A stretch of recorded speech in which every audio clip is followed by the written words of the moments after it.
Hello, আসসালামু আলাইকুম। কেমন আছেন সবাই? আজকে আমরা সবাই মিলে ঠিক করলাম যে আমরা কচু পাতা দিয়ে ভাজি ফোটাবো। তো বরিশালের মানুষেরা সম্ভবত এই জিনিসটাকে ভালো চিনবে। তো যেই কথা সেই কাজ। আমরা সবাই এখানে আমার ননদের মেয়ে, আমার মেয়ে ওরা কচু পাতাকে খেজুরের কাঁটা দিয়ে ফুটো করে নিচ্ছে। তো দেখুন কি সুন্দর করে ওরা এই কাজটাকে করছে। তারপরে আমরা চলে যাব এখানে আগুন ধরানোর কাজে।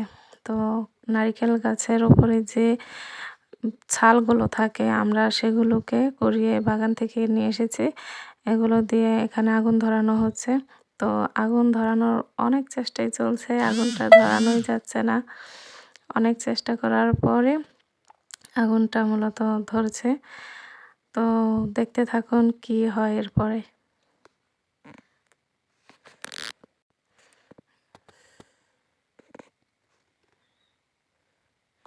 এখানে বারে আগুনটা নিভে যাচ্ছিল।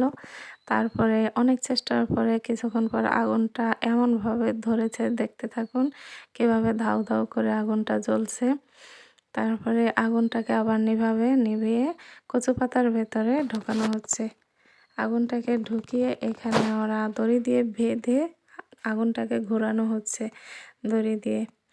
দেখুন কি সুন্দরভাবে এগুলো ঘুরছে। একটু পরে ভাজিটা যখন ফুটবে তখন চারপাশটা আলো হয়ে যাবে। অনেক সুন্দর দেখাবে গাইস। আপনারা দেখতে থাকুন, অনেক সুন্দর একটা জিনিস।